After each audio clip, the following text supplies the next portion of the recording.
I'm Terrence McNally. Welcome to Freeform, a world that just might work, and I'm going to be speaking today with Chloe Maxmin, who at 28, in November, after one term in the House of Representatives of the state of Maine, defeated the incumbent minority leader to move to the state Senate in a rural Republican district. How did she do it?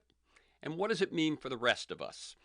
You can learn more at chloemaxmin.com. That's C-H-L-O-E, Maxmin, M-A-X-M-I-N. That's all one word, chloemaxmin.com. The show airs as specials on KPFK 90.7 FM in Los Angeles, streams weekly on the Progressive Voices Network on TuneIn, and podcasts are available anytime, anywhere on Apple Podcasts, most major podcast sites, and at my site, terrencemcnally.net, TERRENCEMCNALLY.net. Let me just say, as we continue to confront the coronavirus pandemic, and it seems to be getting more intense and all of that, I encourage you, do your part by social distancing, wearing a mask in public, staying home, and by finding ways to help those in your community hurt most by the social isolation and the economic devastation. I often rail against money in politics, gerrymandering, minority rule, and the fragility of democracy in America. I often cite the study by Martin Gillens of Princeton and Benjamin Page of Northwestern. I'm going to quote them. A proposed policy change with low support among economically elite Americans, that's when 1 out of 5 are in favor, is adopted only about 18% of the time, while a proposed change with high support, 4 out of 5 of the wealthy and the corporations in favor, is adopted about 45% of the time.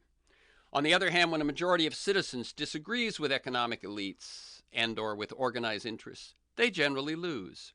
Moreover, because of the strong status quo bias built into the U.S. political system, even when fairly large majorities of Americans favor policy change, they generally do not get it. Gillens and Page conclude, Americans enjoy many features central to democratic governance: regular elections, freedom of speech and association, a widespread, if still contested, franchise. But we believe that if policymaking is dominated by powerful business organizations and a small number of affluent Americans, then America's claims to being a democratic society are seriously threatened. In the 2020 presidential election campaign and its aftermath, we've seen what would normally be considered outrageous attacks on the right to vote, the right to have your vote counted, as well as the result of those votes. So where do we look for solutions? Today, I'm going to move away from the focus on national elections and national politics to speak with a state representative who has bucked the obstacles to living democracy by focusing her energies on listening to the citizens she represents and then representing them. Today, this is fairly radical behavior, radical in its simplicity and its potential. As Chloe Maxmin and her campaign manager, Canyon Woodward, wrote in an article in The Nation in 2018, we dig into the local, cultivating relationships, utilizing the resourcefulness of our rural communities to build a rooted movement. We see that rural America is alive and beautiful, eager to be heard and remembered. Many have welcomed us into their homes and honored us with stories of family members who are registering to vote just for our campaign, who are voting Democratic for the first time, who have never voted in a midterm, but now are because our movement gives them hope. At 28, according to her bio, Chloe Maxmin has been a community organizer for 14 years. In college, she co-founded Divest Harvard, a campaign calling on the university to divest from fossil fuels. After graduating in 2015, she returned home to rural Maine. Maxmin was elected to Maine's House of Representatives in 2018 in a district that had voted Republican by a 16-point margin over the past 3 elections. And this past November, she defeated the incumbent minority leader to become the youngest female Maine state senator in history. Welcome, Chloe Maxmin, to Freeform, a world that just might work. Thank you so much, Terrence. I'm really happy to be here. Well, let me tell listeners we're recording this conversation Monday, December 21st. First of all, how are you? How are you coping with the resurgent pandemic? All things considered, I feel very lucky. I live in a rural place with pretty manageable COVID right now. I just adopted a puppy, and so I'm pretty okay. I feel blessed. Okay. I like listeners to get a feel for the people behind the ideas and the work that we talk about. So, can you tell us, in your own words, a bit about your path to the work that you're doing today? And feel free to mention childhood inspirations, mentors, turning points, moments of decision. Yeah, that's such a good question. Canyon and I are in the process of writing a book about our work, and our first chapter is due tomorrow, actually, and we're writing our stories of self. So I've been thinking about this a lot, and I usually tell my story in the same way, but I'm trying to tell it different this go round. I grew up on my family's farm in Noblesboro. My parents were successful urban professionals, and when my brother and I were born, they moved to this tiny town of 1,600 people, quit everything, and started a farm. So that's how I grew up, and I just look back on my childhood with such fondness, taking care of our land and our animals, snowmobiling, fishing, ice fishing, being in the woods and on the lake, and just so deeply loving where I come from. The other big thing that has shaped me is my community. I live in such a kind place. We wave to each other as we drive down the roads and as we walk down the dirt roads. We're there for each other in hard times and good, no matter what. We work hard and we respect each other, and that's what it's always been about. And when I first ran for office, I realized that everyone who raised me is a Republican. We never talked about politics when I grew up. And if it came up, it was always respectful and be like, okay, you think that? Well, I think this, and that's okay. And so that's the culture that I grew up in. And for my whole life, it's instilled in me such a deep love for my home. And there's never any place else that I've wanted to live except Noblesboro, and there's never been anything I've wanted to do except fight for Noblesboro. So that's what I do. So, a community of 1,600, how close is the nearest town of, say, at least 10,000 or 20,000? Yeah, it's about 15 minutes away, so not too bad. But yeah, we have to drive to go get groceries and basically do anything. It's a 15-minute drive, but there are certainly parts of rural America that are much more disconnected than that. Mm-hmm. And Maine, I've read in actually preparing for this interview that Maine is the most rural state in America, which is surprising given a state like Alaska, for instance. Um, uh, and where you are you inland? Are you on the coast? Where are you? I live about halfway up the coast and inland a little bit. Mm-hmm. Okay, just to get a picture of that. Any responses to my introduction? For sure. I think a lot of my motivation to run for local office and dig into local politics has been feeling so disenchanted with the national level, and feeling like no matter how much we march or write or email or call or organize, that the national level seems really impenetrable. But that there's so much work to do at the local level that can really protect people from the ravages of climate change and stand up for all of our human rights. I ran across a speech you made at Bioneers in 2014. So this is 6 years ago, when you were a student at Harvard. I myself, I will tell you, have been to Bioneers somewhere between 15 and 20 times. So it's and have interviewed Kenny and others many times over the years. But I wanted to get a sense of, as we're doing sort of your path, what you were saying back then. And you said a few things, and I just want you to sort of kind of respond to them as if how they've borne themselves out as your experience has grown, or how right? So one was that you felt that we needed all of the above climate strategies, that we needed to approach it in every way. A very personal one was, don't use activism as a crutch.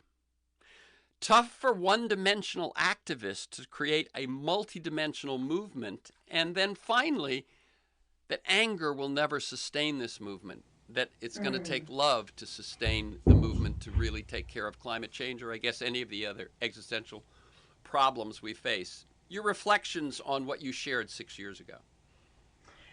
Yeah, one thing that I've been learning about myself recently is that I'm very consistent. So I still believe all those things.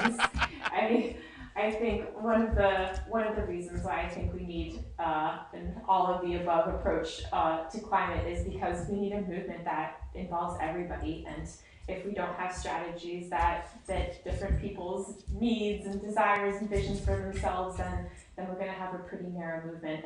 And we do need to be confronting this climate on this challenge on every single front. So I definitely stand by that one.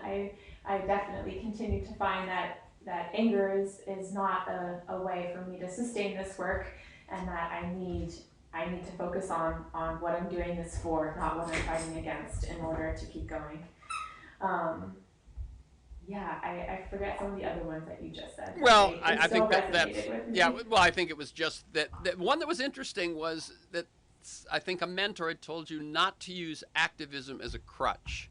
Mm, yeah, I think I remember that one. It's been a long time since I thought Uh, about this one, but something that we reflect in our campaign as well, which is that we're more than just our activism. I'm more than just a candidate or a state senator, and in this work, we have to give space for other parts of our identities, and um, we're full humans, and I think oftentimes it can be easy to just consume yourself with this work because it is genuinely overwhelming. But when you do that, you lose other parts of yourself.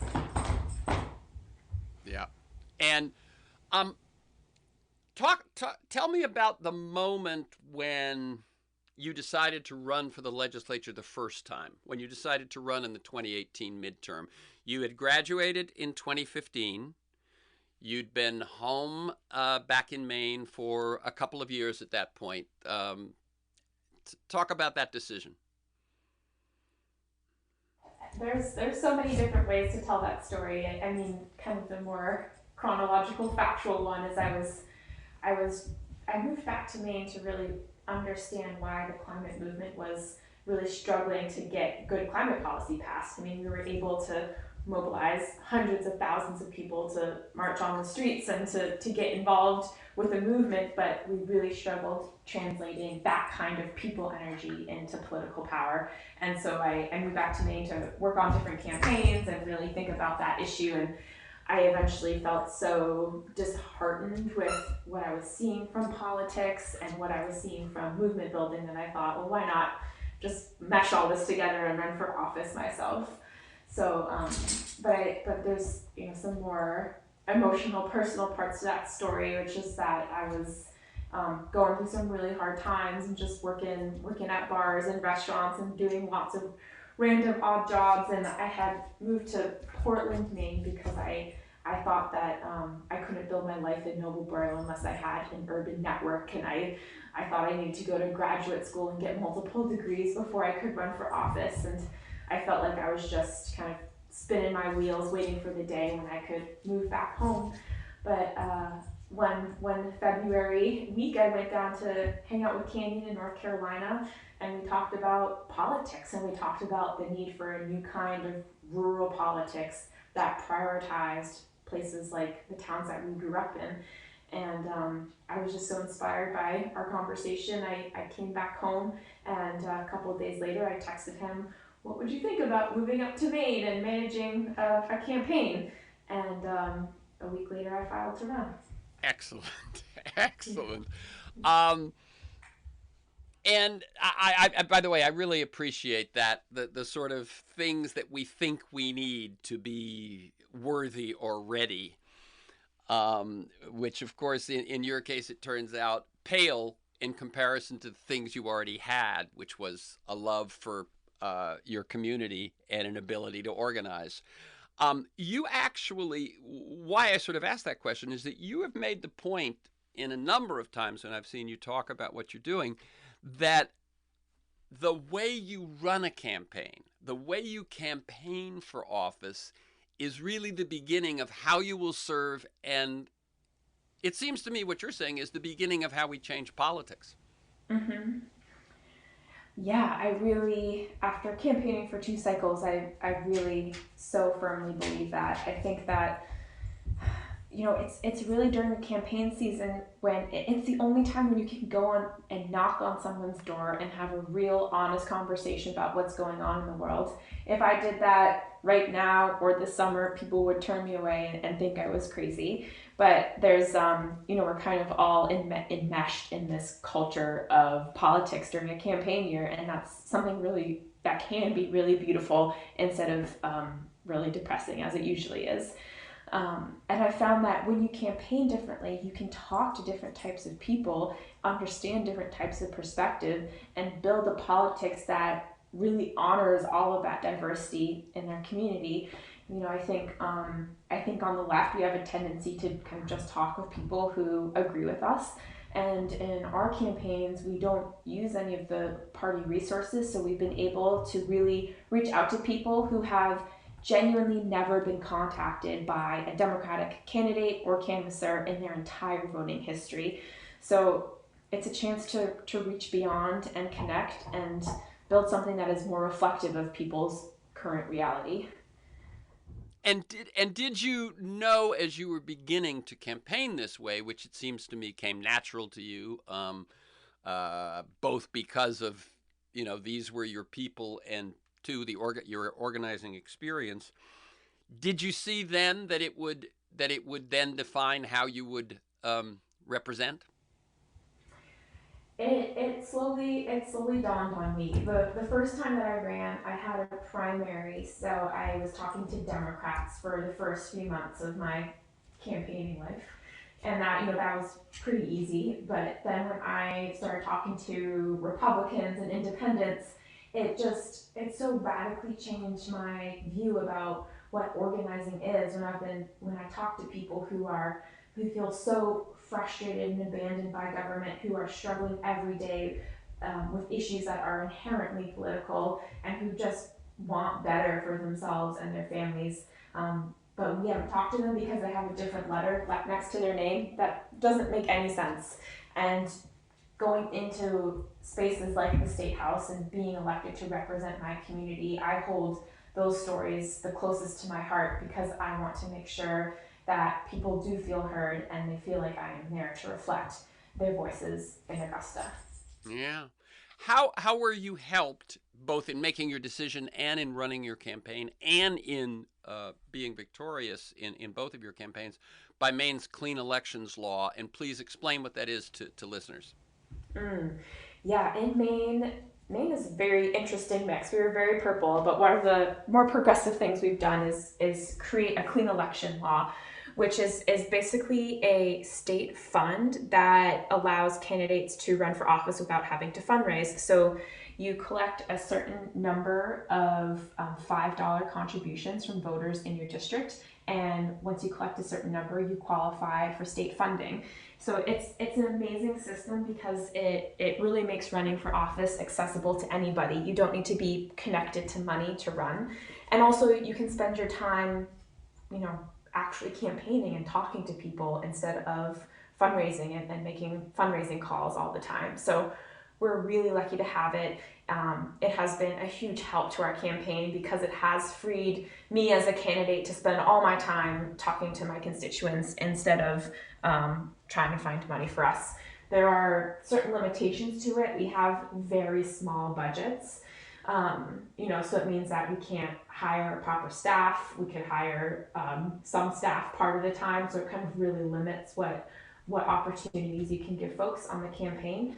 But the system is worth it. The other amazing part of clean elections is that it bars a candidate from accepting contributions from corporations or PACs. So it really keeps campaigns clean. Yeah. So are you able, as a candidate, are you able to opt out of this system so that you might be a clean elections candidate versus someone who's calling on corporations for money? Yes, you can run traditional, you can fundraise your own money, and some candidates do that in Maine. In my community, I know that people are so fed up with money in politics and how that corrupts politicians. I am too. I think we need more programs like the Maine Clean Election Fund all across the country, and it's something that I really want to support. And And I think that we shouldn't be pouring so much money into campaigns in the first place. I mean, the fact that we could probably feed every child in this country with the money that was spent on the Susan Collins, Sarah Gideon Yeah. races, that's disgusting to me. So I think we gotta make sure that campaigns can provide opportunities for employment and education for people who want to be in that field, but there's no need for millions of dollars in my perspective. Okay, let's talk about this. In the Mainer, I found an article that's the headline basically said Sarah Gideon lost to Susan Collins the day after she entered the race. And I'm going to read just a little bit about what they said, and then I want you to talk about it because they end up contrasting your campaign with her campaign. The Democratic Senatorial Campaign Committee, the DSCC, endorsed Sarah Gideon, and first it was viewed as a positive. It turned out to be the kiss of death. This is what the Mainer says. Despite spending nearly $60 million, twice as much as Collins, and I bet people didn't know that, Gideon lost by over 8 percentage points, more than 70,000 votes, in a state where Joe Biden beat Donald Trump by over 74,000. So that's nearly 150,000 vote difference. One of the things that happens when you depend on outside PAC money and so on, is that they usually have to focus on negative ads because they cannot explicitly coordinate or recommend voting in a partisan way. And so the option that's left them is negative ads. So suddenly you've got, this $60 million and and an awful lot of it's being spent negatively. And then the Mainer points out, of the 18 Senate candidates endorsed by the DSCC, only 4 were victorious in November, leaving out the 2 in Georgia who are in runoff campaigns. So there potentially could be 6 victorious, but still not a good track record. You, on the other hand, the Mainer points out, ran 100% positive campaign grounded in community values, not party or ideology. Talk just a little bit about that contrast. Yeah, I mean the political scene here this year was really intense with the Collins Gideon race plus the presidential. And one of the things that made it really overwhelming was a constant barrage of negative campaigning every day, just multiple mailers hitting on one candidate or the other, and it was awful. I mean, nobody wants that in their lives, even in a good year. So we really made an effort to communicate to folks that we were running a positive campaign. We would have done it no matter what the context around us, but we were running a positive campaign that was not focused on pitting one party against another, but we were focused on trying to find common ground around the values of our community. And that really resonated with people. And I think certainly growing up, my association with politics was really negative. My first political memory is watching Bill Clinton getting impeached on PBS with my parents, and I've never known it to be anything good or hopeful. But I also know that we need it, and it is around us every day in the deepest, most profound ways. So we have no choice but to do it better, and I think one of the ways that we can start to create even a little bit of space for that conversation is by protecting its right to be positive. Mm-hmm.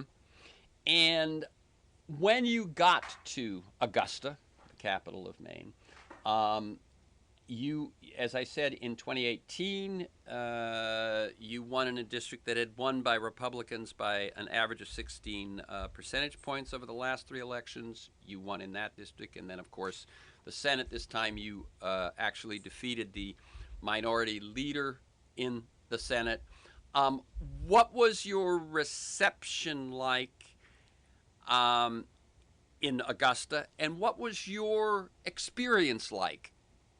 So it's partly how did they respond to you, and how did you respond to being there? Yeah, it's Augusta's being a young woman in politics these days has felt very complicated to me. I think people were really surprised that I won both times, but really grateful that I was there. I think, at least in the Democratic caucus in the House, I was a Democrat representing the 3rd most conservative Democratic district in the state. So Mm-hmm. most Democrats did not have the same struggles I had in terms of how to really represent my community. And that was really tricky, but navigated that okay, you know, and I think politics, there is so much space to make politics better, you know, certainly on the campaign trail and also as a representative. I have always felt like it is my responsibility to be available to my constituents. I do coffee with Chloe every month so that people have access to me. I constantly answering my phone and my emails just so that folks can feel like I'm really there and I'm really being accessible.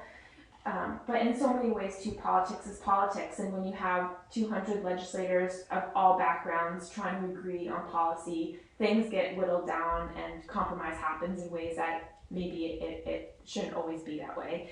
So it's tough to see that part of it, but to me it just showed the importance of having good people in office, but also having really solid movements on the outside that are going to hold the conversation line steady and hold politicians accountable. So seeing that from the inside was really empowering too. Oh, I'm going to ask one question that I thought of earlier and forgot to ask, which is when you mentioned, when I asked you about your path, way at the top of the conversation, you mentioned your story of self. And as soon as I heard that, I thought Marshall Gans, public narratives. Marshall Gans, I will tell listeners, he's been a guest on the show in the past. Marshall Gans has quite a unique career and has made, I think, quite a unique contribution. But just briefly, his career was that he was a student at Harvard, like yourself, class of 1964. He went down to work in Freedom Summer, registering black voters in the South. And rather than come back to school, he stayed working as an organizer, ended up joining with the UFW, the United Farm Workers, became one of the real leaders of the UFW in their successful years of organizing farm workers. He organized he then did more of that over the years and ended up coming back to college in the 90s. Graduated finally in 91. Went on to his PhD. He now teaches at the Kennedy School, but he does a lot of work outside and was very involved in the Obama campaign of 2008, et cetera, et cetera. And his model is that we tell a story of self, a story of me, a story of we, and a story of now. Talk just a little bit about how that plays out in your political work. Yes, Marshall Gans is one of my professors at Harvard and has been such a mentor to both me and to Canyon.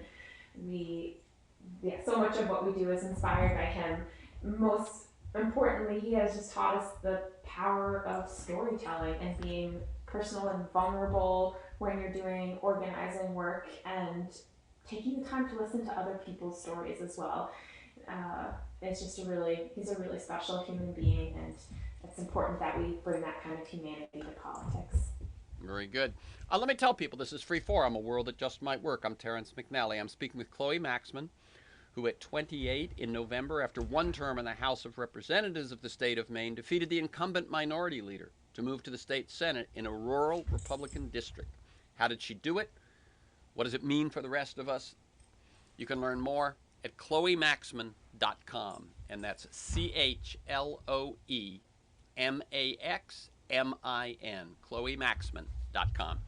Okay, let's talk about some of your work in the legislature. Tell us about your efforts to pass Maine's Green New Deal, and I would say even how it emerged in your initial campaign for the House, and then how you went about working on it and eventually getting it passed quite overwhelmingly. And I know that for you, it was a combination of inside and outside. Yeah, when I got elected, I felt very passionately that all of my bills had to come directly from promises that I had made on the campaign trail or conversations that I had with constituents. I did the same thing this year with all the bills I submitted. So when I was campaigning in 2018, I didn't really hear people talk about climate change directly that much. But I heard people say that we wanted to have good jobs in rural Maine, sustainable industries, that we wanted to be able to go ice fishing every winter, and we all notice how the ice comes in so much later than it did when we grew up. So I kind of pulled that all together and was talking with some of the labor unions and wanted to do a green jobs bill. And for those with some knowledge of the climate movement, we don't have a great history working with labor, and certainly in Maine, sometimes our environmental movement can be a little bit closed and kind of focused on southern urban Maine, kind of white privileged folks, and we leave out a lot of voices. So that's not my community though, and I wanted my climate work to really represent where I come from. So I sat down with the unions and we decided to work on a bill that would be called a Green New Deal for Maine. It was very different from the National Green New Deal. It was a targeted piece of legislation, not a broad, multifaceted resolution. It had no fiscal note, it cost the state no money.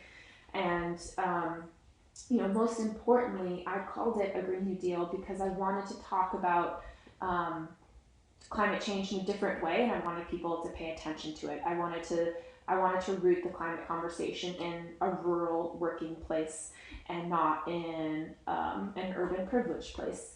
That was really important to me. The Green New Deal bill started out with 5 different parts. It would have created a Green New Deal task force that really would have charted out a just transition plan for Maine. It was going to set up the Just Transition Commission to make sure that the transition was actually fair and equitable to all Mainers.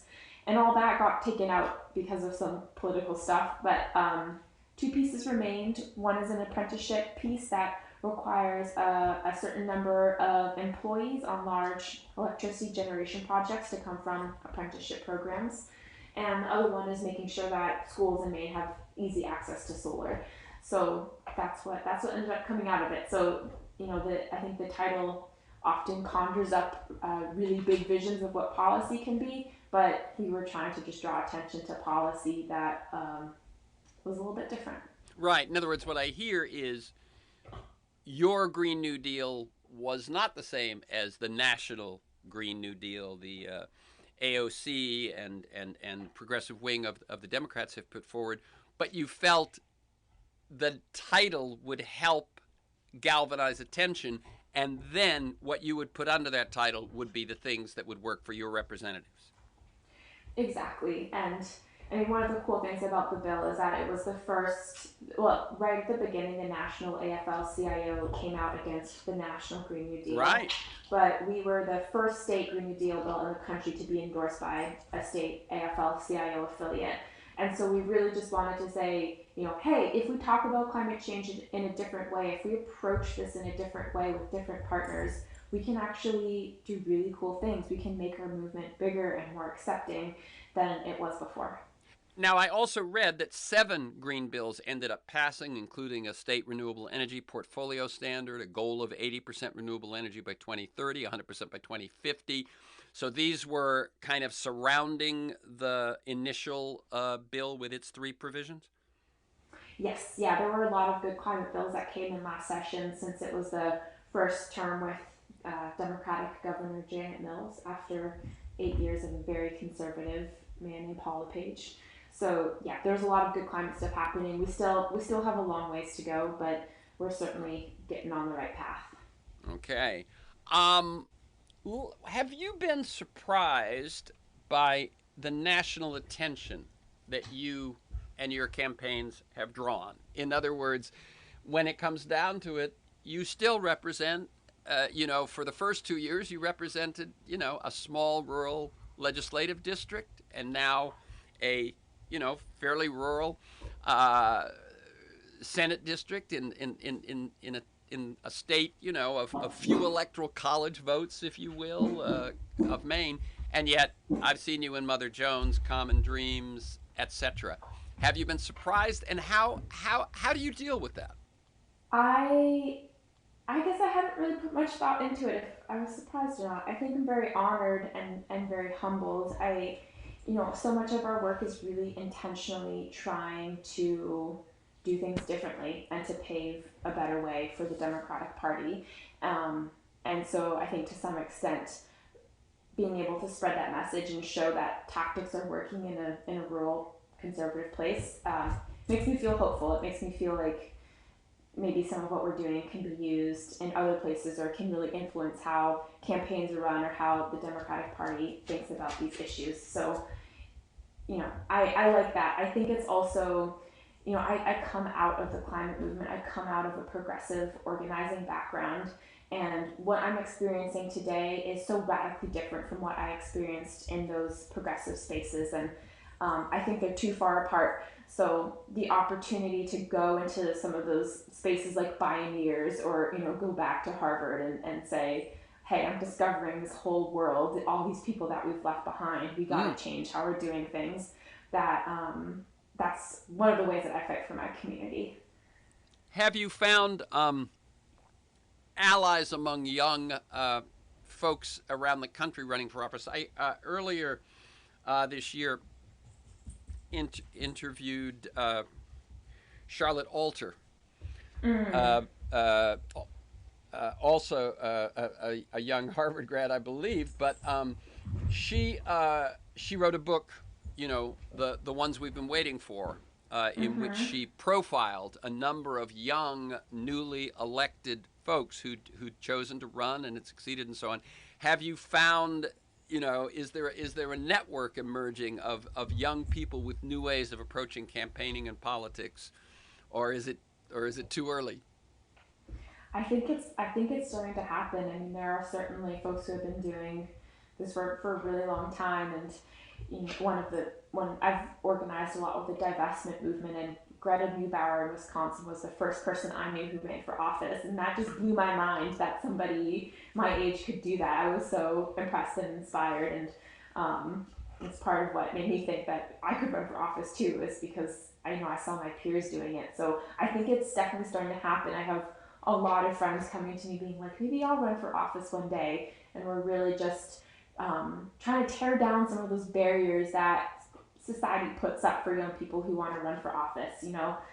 All the things that I felt, that I needed to be married and settle down and have lots of graduate degrees, or have a specific policy focus, or be the loved one of the Democratic Party. None of those things are actually true.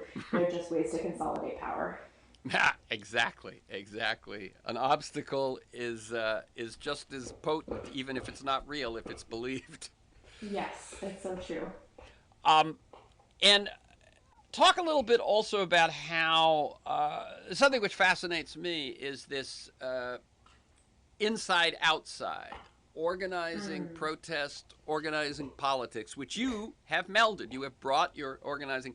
And one of the things that I've read about the way that you engage with voters is that it's reminiscent of deep canvassing. Could you tell people what that is and how that is different? I will tell you, I have been canvassing on and off since 1972. I ran a very conservative assembly district in the state of California for the McGovern campaign when I was 24 back in 1972. Wow. And so this is sort of deep in my experience, but I think this deep canvassing is a new twist. Usually what I've seen, what I've been asked to do as I volunteer for a campaign is, in terms of efficiency, we're just interested in getting out the vote. So if they're not on your side, don't waste time trying to talk them into it.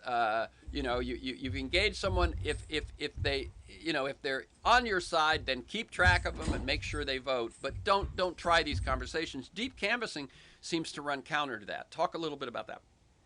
Yeah, I've had the exact same experience working on campaigns. Before I ran for office, I worked for Bernie Sanders' campaign. I volunteered on the Hillary campaign. I worked for a local mayoral campaign in Lewiston, Maine, and I was given a script. I was sent out there to ID people. Came back to a cold campaign office, given the world's worst cookie, and left to go home and get warm. It was a miserable experience to volunteer for the campaign. And we really didn't want our campaign to feel that way. We wanted it to feel warm and joyful, and like we were building community with each other and with the people that we were talking to at the door. So We put a lot of effort into rethinking that model. And one of the ways that we do it is by deep canvassing, which is instead of just showing up and being like, are you voting for this person or not? You ask the person what they're thinking about, what they're experiencing this year, what they want to see in a candidate, and conversations are, 10, 15, 20 minutes instead of 2 seconds. And I think this has been so important for us because we're talking to people who a lot of them have never been canvassed before, and we show up, I show up and just simply listen to their stories, listen to what they're experiencing and where they're coming from. I do ask if they'll vote for me, but I don't lead with that. I don't say, hi, I'm Chloe, this is what I believe in, do you believe in it too? I say, yeah, hi, I'm Chloe, I'm running for state senate, wanted to know if there's anything on your mind this year. And because of that, we hear a lot of really incredible, profound stories that shape our campaign. Our work is shaped by the people that we talk to, not by what we think people want to hear. So that's a huge difference. And it's a little bit of a different approach too. So when we send our volunteers to go out canvassing, we end up doing our own volunteer trainings as well. So we really have the chance to tell people, if you're going to talk with someone who voted for Trump, you're gonna knock on doors and drive down driveways that have Trump flags or anti-Black Lives Matter stuff or White Lives Matter or Blue Lives Matter, and you gotta think about how you're going to respond to that and how you're going to have the conversation with that person, because sometimes I've talked to that person and they're going to vote for me. So there's just it kind of makes the whole campaigning world a lot more dynamic, as it should be, because we're dealing with dynamic human beings every day. Yeah, and without those conversations, everything else that you're aiming to do or trying to create has no foundation.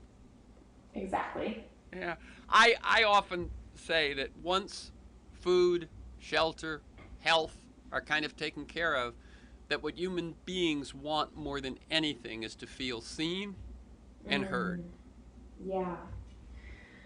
Yeah, I think that is so true. And I think what's happening these days is that local politics now reflects the issues of national politics. We're not talking about the local dam or whatever's happening around here. We're talking about the fact that we can't afford healthcare, that our teachers aren't getting paid enough, that our towns aren't getting enough revenue, that we can't afford to age in our homes, that our children are graduating with student debt. I mean, these are huge issues that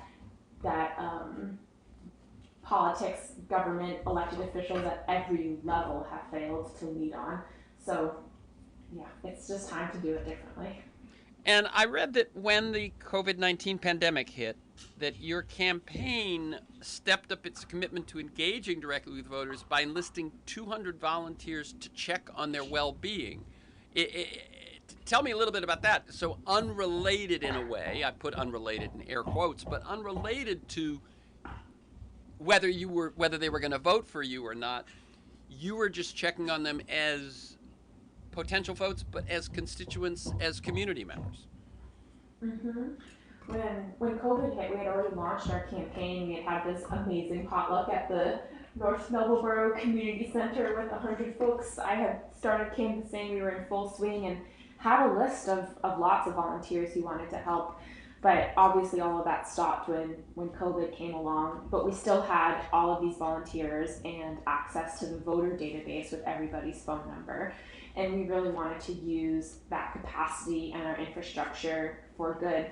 So we started to call seniors in our community. I live in the oldest county in the country, and we just checked in on people to see if they were okay. And we found that there was a lot of need. There were a lot of folks out there in the woods who had no support. So we started to put out the word. We had 200 volunteers join our COVID relief network. We made over 13,500 phone calls to seniors in our community. We ended up calling every senior who lived here. And we helped people connect with food. I live in a rural place. All the transportation services had shut down, and so we ended up kind of creating this ad hoc transportation network, bringing people to and from the hospital, to doctor's appointments, to cancer treatments. And that network has continued to this day. People still need rides, and those services aren't here, so we provide them. We had an old woman who could only read large print books because she was going blind, but all the libraries were closed, so our network found some large print books for her.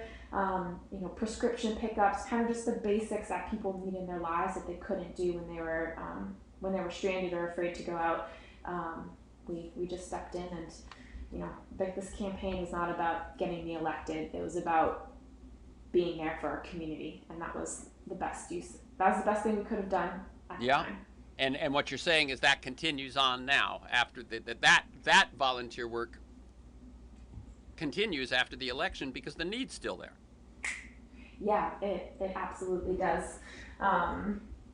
Transportation is such a huge challenge where I come from, and it's something that I work on in the legislature, but volunteer networks are a big part of how we support each other, and we've really stepped into that space a lot in our community. And campaigns just amass these amazing volunteer lists, and we just we wanted to give all of those resources to the local advocacy organizations and make sure they could do what they needed to do. Let me ask you about a notion that I have been thinking about and writing about for a little while, and I call it 60s 2.0. And what I mean by that is that the more time that I spend with young people, millennials and younger, I get the feeling that many of the questions and visions and values that sort of I thought were the best of the 60s are alive again today. And that there's reasons that I think we have a better chance of a deeper, more sustainable transformation of society this time around. One is that technology makes it easier either to reduce material consumption in favor of the environment and so on, but also to connect, to organize and so on. And second, that there's such a larger talent pool. In the 60s, almost all the leadership was male. If it was a white organization, white male, African American organization, black male, etc. And now it seems men, women, trans, the whole spectrum of gender and ethnicity and all of that seems to be available, and more talent, more creativity.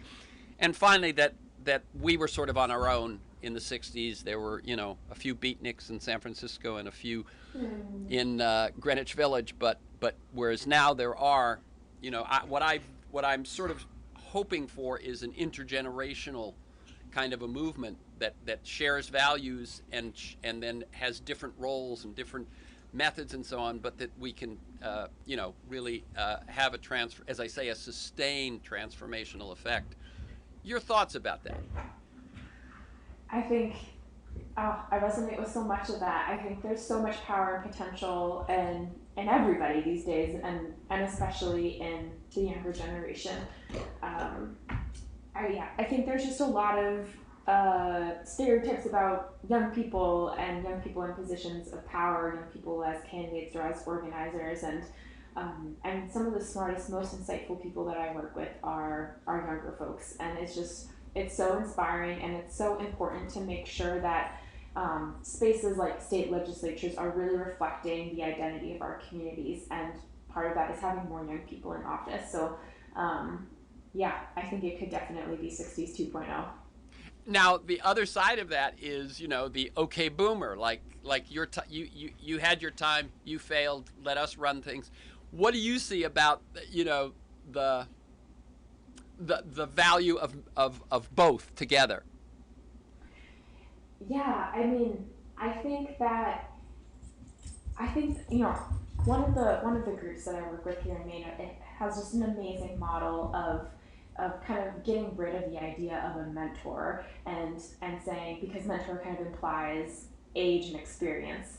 but it really acknowledges that young people have a lot to teach and young people have a lot to learn, and older folks have a lot to teach and they have a lot to learn. And so I really kind of look at it that way, which is kind of less age based and more from the perspective that we all have places where we need to grow and expand the way that we think.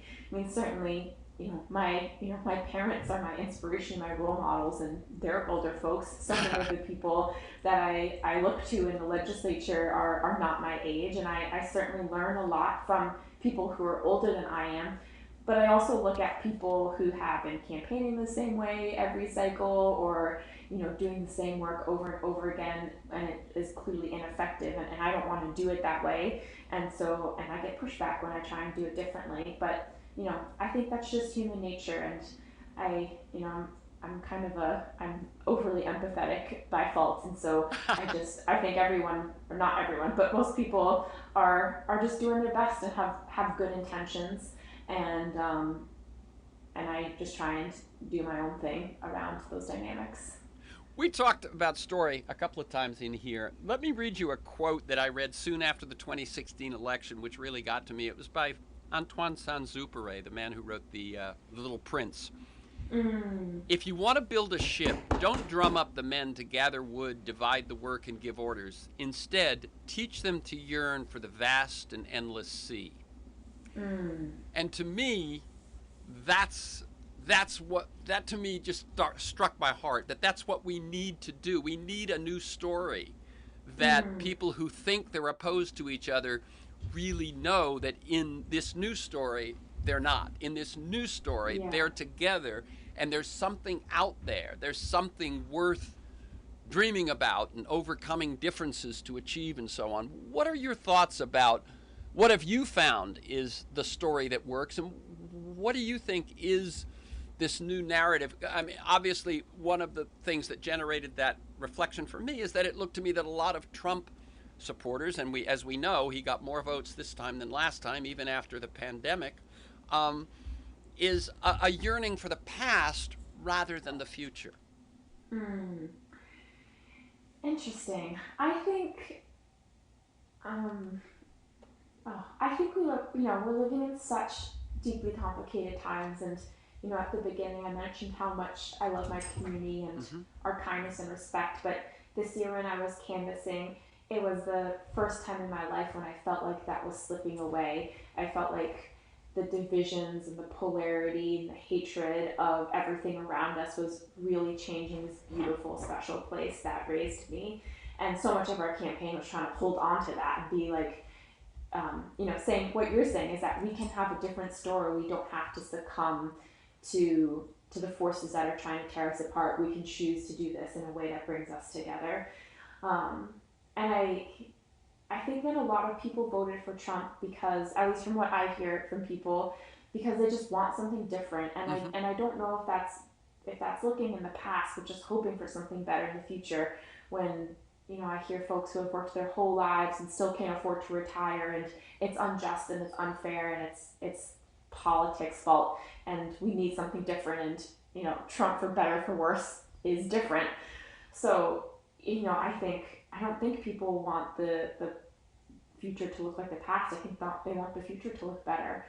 And, we just differ on what gets us there. And I really really hope that we can remind ourselves of who we are and not lose sense of our humanity and the beautiful shared values that make communities and rural communities so special. I feel like we're at a loss of letting that slip away if we don't try really hard to hold on to it. So that story to inspire people to stay involved, to stay plugged in, or to get involved is have you found in your talking with people or in your thinking about it that there's a story of the future that you see? That's a really good question. I mean, I think especially with COVID, and thinking back on all the conversations that I've had with people, my story of the future is one that makes sure that we are really resilient and that all Mainers are treated equitably and fairly. All Americans are treated equitably and fairly. There have been such profound injustices in our society for way too long, and they're all at the surface right now, and it's just awful to see. So, I don't want to say I want to go back to a time when everyone was treated the same, because I don't think we were ever there. Right. But I have hope that we can get there one day, in ways that really protect those who are most vulnerable, that really lift up the voices that need to be heard, and that makes us stronger, because we know that other crises are coming our way. We know that the climate crisis is going to shake up our world in ways that we cannot even imagine, and COVID showed that we are not ready, and that a lot of people who can't afford to be hurt are hurt. So my vision is for all that to change. Yeah, and as I remember, what you've said is that you begin with values, not party or not policy. And it seems to me that as I asked you about your story of the future, it's basically about values. Mm-hmm. Yeah. Yes, I guess so. Okay, we're going to bring this to a close. Again, Chloe Maxmin is 28, and she is a state senator in the state of Maine, and the website to learn more is chloemaxmin.com. That's CHLOE, Chloe, Maxmin, MAXMIN, all one word, chloemaxmin.com. For this conversation and many other interviews and articles, and to join me in pursuit of a world that just might work, go to terrencemcnally.net, TERRENCEMCNALLY.net, or aworldthatjustmightwork.com. They're the same website. If you want to receive my weekly email announcement telling you who's going to be on, what we're going to talk about, usually 8 or 10 articles of relevance and timeliness, you can sign up at my site, or you can email me at temcnally@mac.com, TEMCNALLY@mac.com. You can also subscribe and listen to the Freeform podcast on Apple Podcasts, iTunes, and at most other major podcast sites. You'll find years of podcasts there in a searchable form. Michael Lewis, Jeremy Scahill, Naomi Klein, Robert Reich, Van Jones, Connie Rice, etc. You can follow me on Twitter at McNally-Terrence. And thanks to George Vasilopoulos at Progressive Voices.